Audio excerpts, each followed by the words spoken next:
Welcome to Taste Buds. I'm Debra Eckerling, goal strategist, writer, and foodie, and today I'm speaking with Phil and Lily Rosenthal, authors of Just Try It. Phil, as you probably know, is the creator and host of Somebody Feed Phil, and he also created Everybody Loves Raymond. He basically loves food, obviously, as we all know.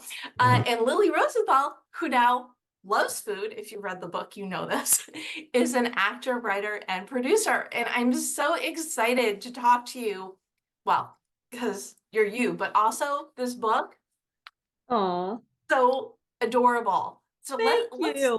we can dive into the food loving part in a minute, but where did this adorable book come from? I got a text from Lily, was it a year and a half, 2 years ago? Like 2 or 3 years ago, yeah. She says, "Hey, kids love the show and you're good with the kids. Why don't you write a kids book?" And I texted right back, "Yes, if you do it with me." And that's how it was born. Yes. Very nice. Yeah, that So was it. It was his idea to do it together. I was just suggesting it because I know how much little kids love Somebody Feed Phil. They're trying foods all the time. They're cooking because of him, and it's so sweet to see. Like when he does these tours, he's going on another one, but he has this book. Say the name of the book. Somebody Feed Phil, the book. And he goes and all the people that line up to take pictures with him, it's a lot of adults, but it's also a lot of little kids. And I just thought that's a natural progression. You should have a kids book. Every little kid would love it. But it was his idea to do it together, which I, of course, am very honored to be here. I'm lucky to have her. Oh. It feels like the book's autobiographical, right? It's No. loosely based Loosely. on our relationship, which is, I guess, about a guy who eats everything and his little girl who won't try anything. Now, Lily, we exaggerate a little for art's sake, creative license. Yeah. But I can say that she didn't like mustard. Yeah, I didn't love mustard. I didn't love crust on a sandwich. I still don't love it. But I tried it. And I think that it really was for kids to be as excited as he is to try new things, that it doesn't have to be scary. It could be fun and adventurous, and you could be a bite away from your new favorite food. That's very well said. And I'll go one step further even. I meet a lot of grown-ups who won't try things too. True. So it's for them too. It's not just the kids' book. You can get it for your picky friends too. Yes, right. And Just Try It. Well, I don't want to spoil the end, but I might. It's a philosophy that doesn't just apply to food, correct? Exactly. It's really about having a little bit of an open mind. Yes. And wouldn't the world be a little better if we did?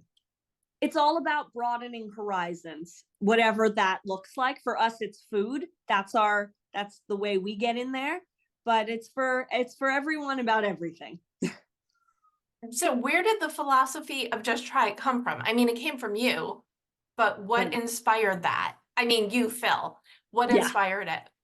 Well, I've never been a particularly brave person, but I felt like every time I took a baby step out of my comfort zone, and you see it in the show, that's where the magic happens, right? That's where you grow as a person.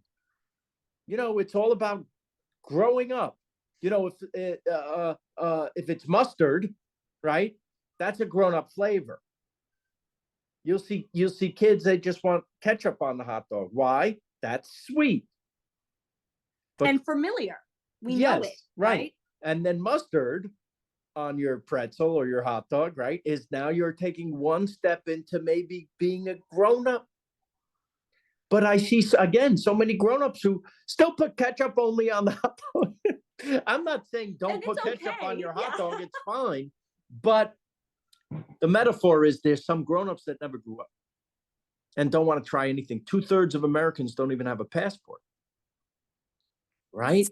So I'm trying to get you to travel, mainly because nothing broadens your horizons more than travel.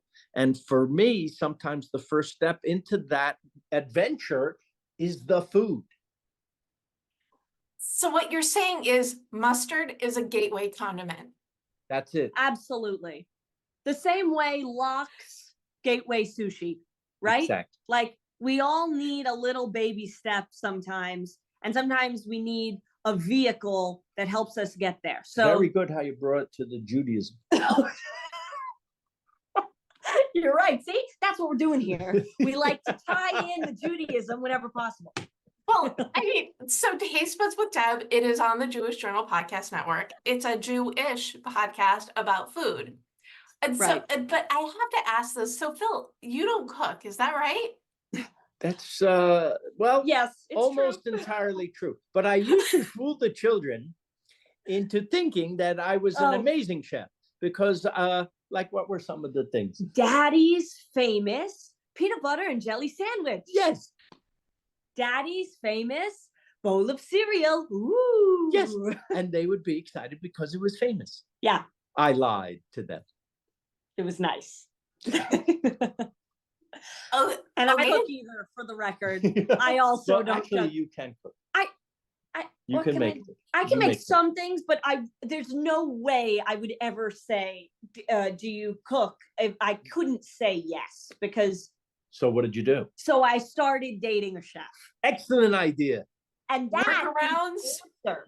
Yes. That is always the answer. If you can't cook, but your family loves food, you do something for them and you date a chef. Thank you for that. You're welcome. It's so very generous of you. And so I am a reformed non-cook. So Ah. I was absolutely, and my big thing is if it didn't involve fire, I could make it. So Oh. salads were like I my see. specialty. Yes, because- yes.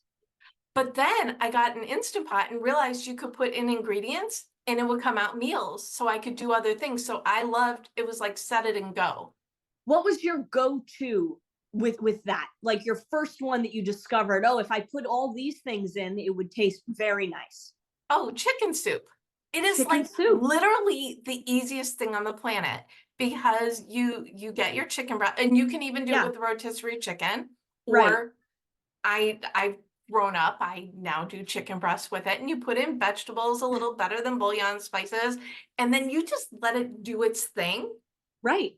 And then, so my other me is I'm a goal strategist and workshop leader. So anything that's productivity is a win for me. So Wow. great.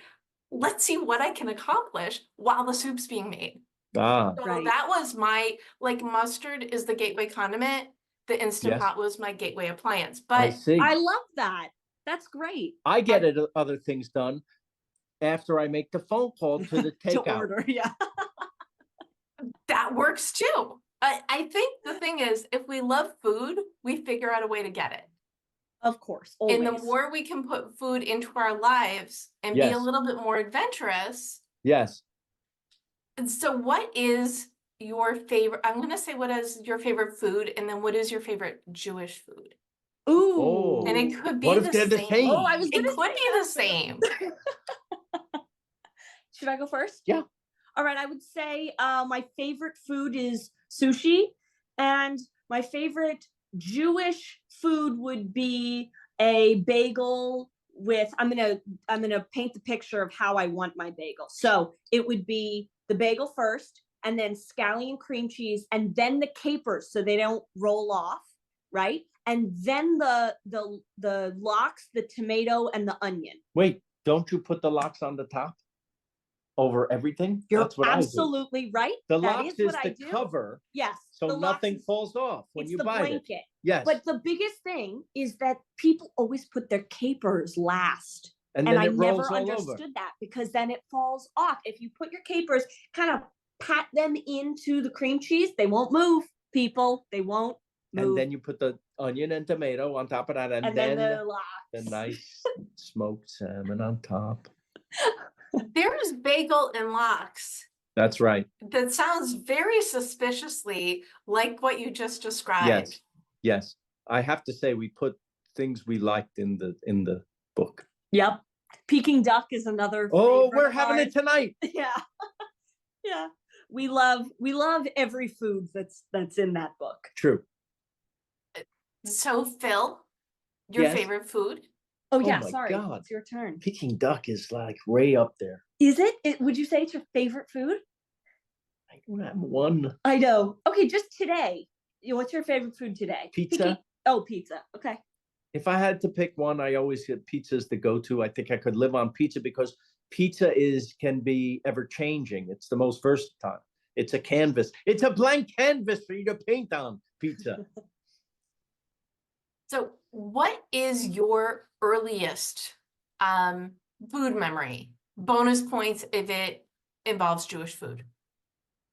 Oh, my mom's matzo ball soup. Yeah. Okay. And that's my favorite Jewish food. Is that. In fact, people ask me what my last meal would be, and I say childhood favorites: pizza, hot dogs, fried chicken, roast chicken, burgers,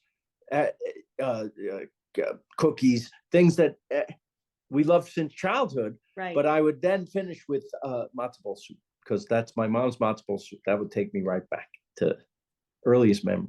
Okay. I have one. Okay. Okay, so this I don't know if it's like it's not like a meal thing, but in elementary school I went to a Jewish day school, and there I was on the Judaic committee where we would deliver the challahs to each classroom. I took such pride in being on that committee and delivering those challahs. And if you were lucky, your parents would order the chocolate chip challah, and your mother or father or whoever would make you challah French toast the next day after Shabbat with the leftover challah. Oh, that's good. That is earliest food memory that's also Jewish, because I wanted the double points. That could be at the diner. Yes, it should be at the diner. Chocolate chip challah French toast. That sounds very good. Mm-hmm. Ooh, yes, there's We're opening a nothing. diner. Yeah, I was gonna say the family has a new diner coming, and it's named after my grandparents, my dad's mom and dad. It's gonna be called Max and Helen's.